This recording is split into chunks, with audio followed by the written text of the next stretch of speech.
Everyone, this is Noor from the one man show. और आज हम करने वाले हैं स्टैंडर्ड 7th साइंस का chapter number 13 changes physical and chemical का पार्ट।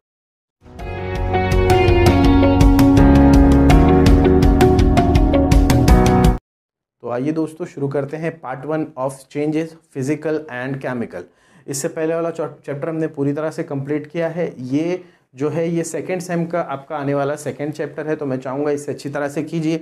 बहुत ज़्यादा डीपली इसमें बताया नहीं गया है, according to the standard 7th ही बताया गया है जो आप लोगों के समझ में आए।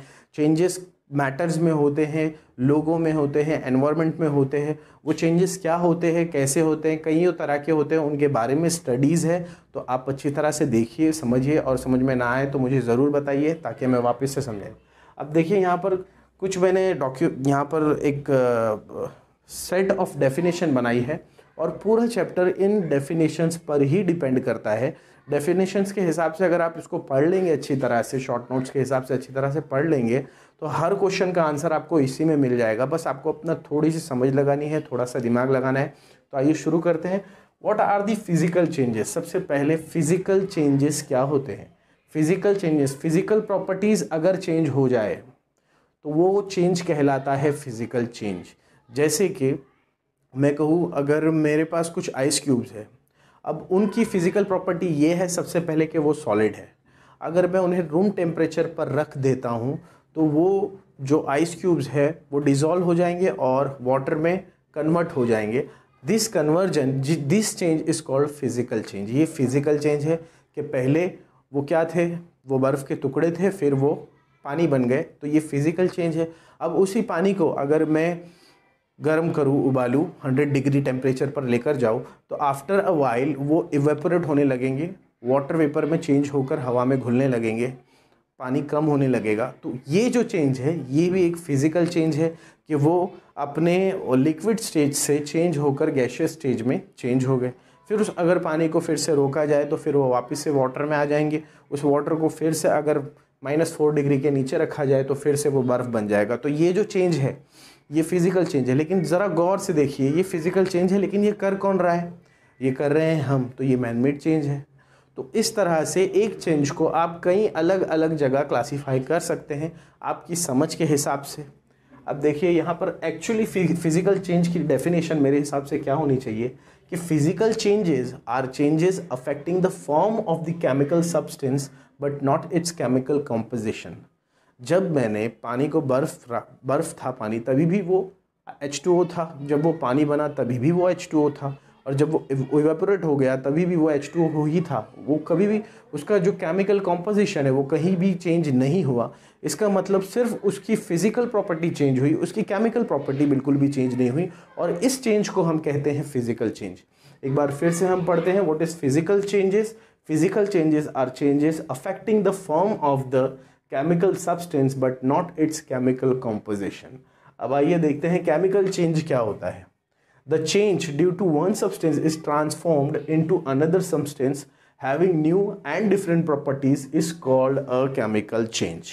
अब उसी पानी में अगर मैं नींबू निचोड़ दूँ तो वो H2O के अंदर साइट्रिक एसिड भी आ जाएगा। तो ये भी मैनमेड चेंज है, लेकिन ये चेंज में केमिकल चेंज भी हो गया। फिजिकल चेंज तो नहीं हुआ, उसका सब्सटेंस जो था वो वही रहा, पानी का पानी ही रहा वो, लेकिन उसके अंदर सिट्रिक एसिड आ गया तो वो केमिकल चेंज हो गया। उसके अंदर कुछ H2O के अलावा उसमें सिट्रिक एसिड का भी फॉर्मूला लग जाएगा। तो ऐसे चेंज को कहा जाता है केमिकल चेंज। एक बार फिर से मैं इसकी डेफिनेशन पढ़ रहा हूँ, देखिए। The change due to one substance is transformed into another substance having new and different properties is called the chemical change. ठीक है। इसके बाद में देखिए एक है natural change. What is a natural change. वो चेंज जो खुद ब खुद हो जाए। जैसे अभी मैंने इवेपोरेशन की बात हुई थी, बहुत सा पानी जो है धूप से भी इवेपोरेट हो जाता है, जिसकी वजह से बादल का फॉर्मेशन होता है और उससे फिर से बारिश होती है। ये सारे चेंजेस नेचुरल हैं और क्योंकि ये हमारे लिए अच्छे हैं तो ये प्रॉफिटेबल चेंजेस है हमारे लिए। ये जो चेंजेस है यूज़फुल चेंजेस है हमारे लिए। तो यूज़फुल चेंजेस भी आ गए, नेचुरल चेंज भी हो गए और इसके अंदर फिजिकल प्रॉपर्टीज़ चेंज हो रही है किसकी, पानी की, तो ये फिजिकल चेंज है। तो इस तरह से हम क्लासीफाई कर सकते हैं। तो एक बार फिर से हम देखते हैं कि नेचुरल चेंज क्या होता है। Actually the change that occurs naturally are called natural change. जैसे कि रिपनिंग ऑफ फ्रूट, कोई भी फ्रूट जब पक जाता है तो ये नेचुरली पकता है, उसको हम रिवर्स भी नहीं कर सकते, इसका मतलब ये इरिवर्सिबल है। स्पॉइलिंग ऑफ मिल्क, वक्त के साथ जो दूध है वो ख़राब हो जाता है, उसे आप रखे रहेंगे, प्रिजर्व नहीं करेंगे, प्रिजर्व करेंगे तो कुछ देर ज़्यादा चलेगा, प्रिजर्व नहीं करेंगे तो बहुत जल्दी ही ख़राब हो जाएगा। तो ये जो प्रोसेस है वो भी क्या है, वो भी एक चेंज है और नॉट रिवर्सिबल है। ये चेंज भी एक और प्रॉपर्टी मालूम पड़ती है। उसके अलावा ये नेचुरल है, नेचुरली हो रहा है, तो इट इज़ अ नेचुरल। बारिश क्या है, मौसम का बदलना क्या है, दिन और रात क्या है, ये सब नेचुरल चेंजेस है। जो इसमें हमारे लिए यूज़फुल है ये हमारे लिए यूज़फुल चेंजेस है, जो यूज़फुल नहीं है, कहीं फ्लड आ गया तो ये हमारे लिए हार्मफुल है। तो उसकी भी अलग अलग डेफिनेशन है, हम करेंगे। सबसे पहले एक बार वापस से पढ़ते हैं, what is natural changes. The changes that occurs naturally are called natural changes, that is ripening of fruit, spoiling of milk etcetera, day night बोल सकते हैं आप, बहुत सी चीज़ें, changing of weather etcetera. Man made changes, जैसे natural changes होते हैं वैसे ही मैन मेड चेंजेस भी होते हैं। जैसे कि हमारे पास कुछ खाना था, वो कच्चा था, तो कच्चा हम खा नहीं सकते थे, तो हमने हमारी कन्वेंसी के लिए उसे पकाया। तो वो जो पका रहे हैं वो भी क्या है, हमने उस मैटर को चेंज कर दिया, और वो जो चेंज है क्योंकि वो हमने किया है उसे कहा जाता है मैन मेड चेंज। यूजुअली ये जो मैन मेड चेंज होते हैं ये यूज़फुल ही होते हैं, क्योंकि अगर हम कोई चेंज करते हैं तो वो हमारे अच्छे के लिए करते हैं। तो what are the man-made changes? The changes made by us intentionally are called man-made changes. Example है sharpening of pencils, baking breads, cooking food, etc. बहुत सारे हो सकते हैं। उसके अलावा है useful changes. यूज़फुल चेंजेस भी आप कई चेंजेस में से इसको आप हम लोग क्या कर सकते हैं, इसको क्लासीफाई कर सकते हैं। What are the useful changes? Any man made और natural changes which are useful for us are called useful changes. कोई भी मैन मेड या नेचुरल चेंज जो होता है, जो हमारे लिए अच्छा है, मैन काइंड के लिए अच्छा है, उसे हम यूज़फुल चेंज मानते हैं। नेचुरली जैसे कि अगर बारिश होती है तो वो मैनमेड के लिए, वो मैनकाइंड के लिए अच्छा है, तो it is a natural useful change for a Mankind. अगर कुछ ऐसा हो गया कि एक डैम भर गया और हमें वो खोलना पड़ा, तो वो मैनमेड चेंज है, लेकिन उससे जो तबाही मचेगी, जो फ्लड आएगा, वो नॉन प्रॉफिटेबल है, वो हार्मफुल है, तो it is a man made harmful act और चेंज। तो इस तरह से ये पहला पार्ट है, इसमें मैं एक हार्मफुल भी करा दूंगा, एक दो चेंजेस और कराऊंगा। तो वो कराने से पहले मैं चाहूँगा कि आप इसका एक स्क्रीनशॉट ले लीजिए प्लीज़, ताकि हम आगे बढ़ सकें। तो आइए दोस्तों शुरू करते हैं। आगे का जो इसके अंदर है, हार्मफुल चेंजेस, फास्ट और क्विक चेंजेस, स्लो चेंजेस, इसके अलावा भी चेंजेस के बारे में है जो हम हमारे आने वाले पार्ट्स में पढ़ेंगे। तो पहले देखते हैं what are the harmful changes. Harmful changes वो मैन मेड या नेचुरल, जैसे कि यूज़फुल चेंजेस क्या होते थे, वो नेचुरल या मैन मेड चेंजेस जो हमारे काम आते हैं, जो हमारे लिए अच्छे होते हैं, उन्हें हम यूज़फुल चेंजेस कहते हैं।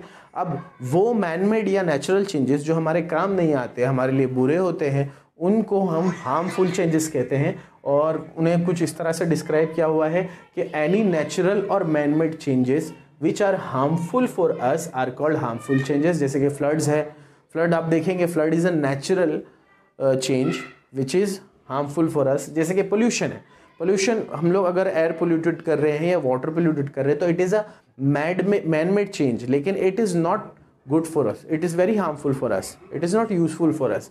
हैंस ऐसे जो चेंजेस है, देखिए एक मैंने नेचुरल चेंज लिया है, एक मैन मेड चेंज लिया है, तो ये जो चेंजेस है, these changes are harmful for us and hence ऐसे चेंजेस को हम हार्मफुल चेंजेस कहते हैं। एक बार फिर से पढ़ते हैं, एनी नेचुरल और man made changes which are harmful for us are called harmful changes, that is floods, pollution etcetera. उसके अलावा कुछ चेंजेस होते हैं जो बहुत रैपिड हो जाते हैं, क्विक चेंजेस होते हैं।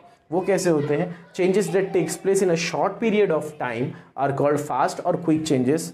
That's are bursting of a balloon, जैसे कि getting wet handkerchief by dripping water, बहते पानी में आप अगर अपना रुमाल डाल दें तो वो जल्दी से भीग जाएगा। तो ये बहुत ड्रास्टिक फास्ट चेंज है, इसे हम क्विक और फास्ट चेंज कहते हैं। जैसे कि बलून आप बस्ट कर दे तो छट से फट जाएगा विदाउट वेस्टिंग एनी टाइम, क्या होगा, वो ब्लास्ट हो जाएगा। अगर आप एक बारूद को अगर चिंगारी दे दे तो फट से जल जाएगा, एक बम आप फोड़ो तो फट से फट जाएगा। तो ये सारे जो चेंजेस हैं ये बहुत ज़्यादा क्विक फास्ट है, जो बहुत शॉर्ट पीरियड ऑफ टाइमर में हो जाते हैं। तो ऐसे चेंजेस को हम क्विक और फास्ट चेंजेस कहते हैं। एक बार फिर से पढ़ते हैं, changes that takes place in a short period of time are called fast और quick changes, that's are bursting of a balloon, getting wet a handkerchief by dripping water and etcetera.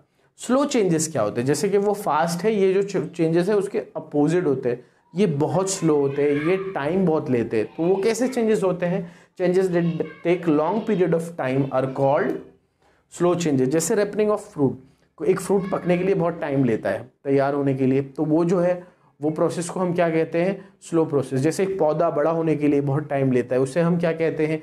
एक human being क्यों ना हो, कोई जानवर क्यों ना हो, वो उसकी जो लाइफ टाइम का प्रोसेस है, इट्स वेरी स्लो प्रोसेस। सबसे बड़ा उदाहरण या एग्जांपल हम उसे ले सकते हैं कि growing up is a slow natural process. उसके अलावा देखिए ड्राइंग अ हैंकरचिप, ये हैंकरचिप जो बाय ड्रिपिंग वाटर में आप डुबाने से फट से गीला हो गया था, उसे सुखाने के लिए कुछ वक्त लगता है।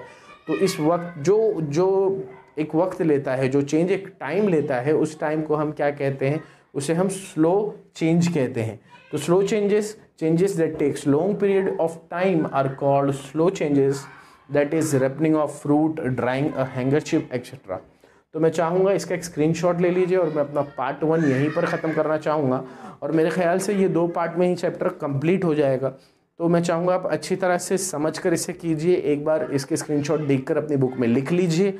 अगर कुछ समझ में ना आए तो कमेंट बॉक्स में पूछ सकते हैं आप, कोई सजेशन है तो भी बता सकते हैं। और अगर आपको वीडियोस पसंद आती है तो please do like, share, subscribe and press the bell icon. This is Noor from the 19 show, signing of.